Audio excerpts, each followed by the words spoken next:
नमस्कार दोस्तों, स्वागत आपका हमारे यूट्यूब चैनल पर। तो दोस्तों, आज हम बात करने वाले राजस्थान में जो नगर पालिका की वैकेंसी निकली है उसके बारे में। कितने पद है, परीक्षा शुल्क क्या रहेगा, क्या चयन प्रक्रिया रहेगी, प्रवेश पत्र कब आएंगे, क्या योग्यता है, उम्र सीमा कब है, कितनी है, और परीक्षा कब हुआ है, कितनी तारीख से होने वाली है। ठीक है। तो राजस्थान में दोस्तों ये नगर पालिका की वैकेंसी निकली है।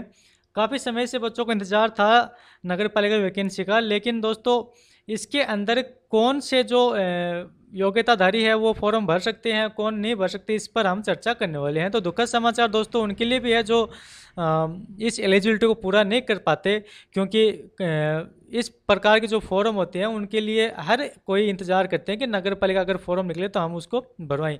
कई बार ऑफलाइन निकलते हैं, कई बार ऑनलाइन फॉर्म निकलते हैं। तो आज ये जो ऑनलाइन फॉर्म के बारे में हम चर्चा करने वाले हैं। ठीक है। तो चर्चा करने के लिए हमें चाहिए इसका नोटिफिकेशन। तो नोटिफिकेशन दोस्तों मैंने डाउनलोड किया हुआ है और आपको इसका लिंक डिस्क्रिप्शन में मिल जाएगा। ठीक है। तो आप इसको आसानी से पढ़ सकोगे। ठीक है। तो चलिए देखते हैं कि जो नगर पालिका में वैकेंसी निकली है किन पदों पर। तो इसमें 2 पद है, सहायक नगर नियोजक यानी कि असिस्टेंट टाउन प्लानर। ठीक है। उसके बाद जो दूसरी वैकेंसी हुआ वरिष्ठ पारूपकार सीनियर ड्राफ्टमैन की। ठीक है। तो जो पोस्ट का नाम देख के आपको पता चल रहा है कि भाई भारी पोस्ट है। ठीक है। इसके लिए कोई 10वीं 12वीं रिक्वायरमेंट तो रहने वाली है नहीं। ठीक है। तो उससे पहले हम बात ये कर लेते हैं कि इसमें कौन सी कास्ट में कितने पोस्ट है। ठीक है। तो यहाँ पर आप देख सकते हो टोटल जो असिस्टेंट टाउन प्लानर की जो वैकेंसी पद है वो है 49 और जो सीनियर ड्राफ्टमैन के उसके 79। ठीक है। तो अलग अलग कैटेगरी के हिसाब से आप यहाँ पर देख सकते हो वीडियो को पॉज करके कितनी वैकेंसी किसमें दी हुई है। ठीक है। तो चलिए अगली बात हम देखते हैं कि सबसे इम्पोर्टेंट जो होता है दोस्तों इसमें कि फॉर्म भरवाने के लिए हमें योग्यता क्या होनी चाहिए। ठीक है। तो इस फॉर्म के लिए योग्यता, कई बच्चे ऐसे हैं कि भाई जो नगर पालिका फॉर्म निकले वो 10वीं 12वीं पास ही होंगे। ठीक है। लेकिन ये उनका वहम है। ये जो फॉर्म है दोस्तों ये कोई 10वीं 12वीं पर नहीं है, ये ग्रेजुएट लेवल पर है, पीजी लेवल पर है। ठीक है। सबसे पहले जो नगर नियोजक का जो है टाउन प्लानर का, उसके बारे में अगर हम बात करें तो उसमें जो क्वालिफिकेशन चाहिए वो है बैचलर डिग्री इन इंजीनियरिंग। ठीक है। सिविल इंजीनियरिंग के अंदर, या फिर architecture planning with post graduate degree in urban city regional planning traffic and transporting planning. ठीक है।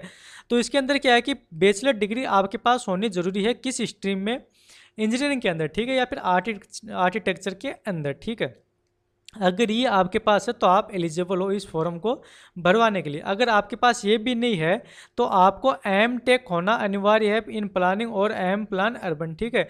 तो ये इसकी योग्यता है दोस्तों। ठीक है। Bachelor degree in planning architecture from, मतलब कोई भी मान्यता जो भी आपके विश्वविद्यालय है उससे ये होना अनिवार्य है, तब भी आप असिस्टेंट टाउन प्लानर का फॉर्म भरवाने के लिए एलिजिबल रहोगे। ठीक है। ये तो बात हो गई।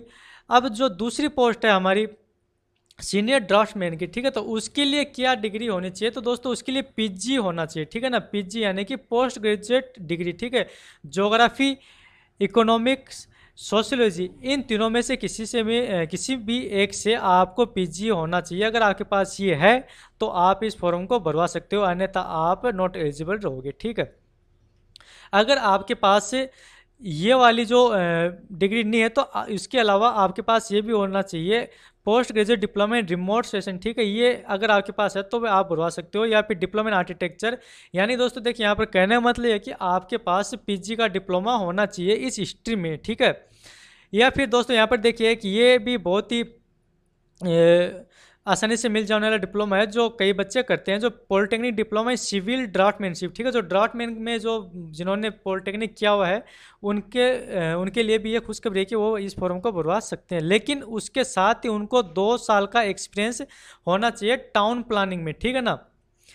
एक्सपीरियंस यहाँ पर देखिए हर एक कोर्स के साथ एक्सपीरियंस दिया हुआ है। जैसे पोस्ट ग्रेजुएट डिप्लोमा इसके अंदर है 1 साल का, और ये डिप्लोमा आर्किटेक्चर इसके अंदर 3 साल का, और जो पॉलिटेक्निक जिन्होंने किया उनको 2 साल का एक्सपीरियंस होना चाहिए टाउन प्लानिंग के या फिर आर्किटेक्ट ऑफिस के अंदर। ठीक है ना। तो ये हो गई हमारी ग्रेजुएट क्वालिफिकेशन की बात कि क्या योग्यता होनी चाहिए। ठीक है। चलिए अब अगले पॉइंट पर हम चलते हैं दोस्तों कि इसके अंदर क्या पे मैट्रिक्स लेवल रहने वाला है। तो यहाँ पर आप देख सकते हो वीडियो पोस्ट करके L14 और L10। ठीक है ना। लेवल 14 और लेवल 10 के अनुसार। ठीक है। तो अगला पॉइंट दोस्तों ये है कि आयु सीमा क्या रखी गई है। तो दोस्तों 1 जनवरी 2022 के अनुसार यहाँ पे आयु सीमा को तय किया गया है, और 18 से 40 साल के अंतर्गत ये आपको एलिजिबल माना जाएगा। ठीक है ना। 1 जनवरी 2022 को 18 या फिर अधिकतम आपको 40 साल से कम होना चाहिए, तभी आप एलिजिबल माने जाओगे। ठीक है।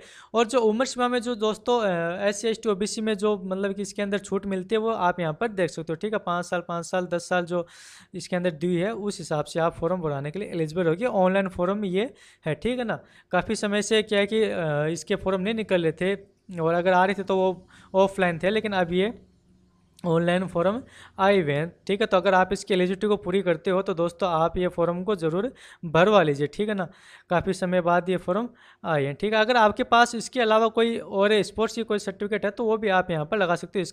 इसके अंतर्गत भी आपको कुछ परसेंटेज की छूट मिल जाती है। ठीक है। अब दोस्तों आवेदन प्रक्रिया क्या है कि ऑनलाइन फॉर्म है, तो इसके अंदर जो साइट दी हुई है ये साइट आपको डिस्क्रिप्शन में मिल जाएगी, और इस साइट से आप 1 टाइम रजिस्ट्रेशन करके इस फॉर्म को ऑनलाइन भर सकते हो। और दोस्तों इसके अलावा जो परीक्षा शुल्क है ये इसके अंदर कुछ दिए हुए यहाँ पर, जैसे सामान्य है तो OBC उनके लिए 1400 रुपये का चलान है। ठीक है। जो नॉन क्रीमी लेयर है OBC में उनके लिए 1200 का, जो SC ST बाकी जो लेफ्ट कास्ट है उनके लिए क्या है ये 800 रुपये का चलान यहाँ पर रखा गया है, और जिनकी 2.5 लाख से कम इनकम है उनके लिए 800 का चलान यहाँ पर रखा गया है। ठीक है। अब दोस्तों अगला जो पॉइंट है कि फॉर्म कब से स्टार्ट हुए, तो 11 तारीख से स्टार्ट हो चुके हैं, और 25 तारीख इसकी लास्ट डेट है रात 12 बजे तक। ठीक है ना। 25 अगस्त 2021 इस फॉर्म की लास्ट डेट है दोस्तों। ठीक है। अब अगला जो पॉइंट है प्रवेश पत्र कब होंगे, उससे पहले हमें देख लेते हैं कि इसकी एग्ज़ाम कब होगी। ठीक है। तो चलिए यहाँ पर देखते हैं कि परीक्षा का माह एवं दिनांक। तो दोस्तों ये जो परीक्षा है ऑफलाइन होने वाली है, और सितंबर के द्वितीय सप्ताह में, ठीक है ना, सितंबर के सेकेंड वीक में, यानी कि सितंबर 2021 के सेकेंड वीक में ये एग्ज़ाम होने की आशंका जताई जा रही है। ठीक है।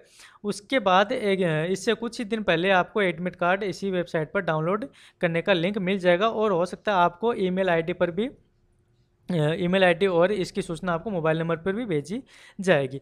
चयन प्रक्रिया दोस्तों आपको इसमें कंपटीशन एग्जाम देनी होगी जो ऑफलाइन होने वाले, जैसे मैंने आपको पहले बताया। ठीक है। तो दोस्तों ये है हो गया आपका फॉर्म। 128 पदों पर ये फॉर्म भरे जाएंगे नगर पालिका के राजस्थान में। ठीक है दोस्तों। तो आशा करता हूँ आपको वीडियो अच्छा लगा। अगर अच्छा लगा तो लाइक शेयर और सब्सक्राइब जरूर करें। धन्यवाद दोस्तों।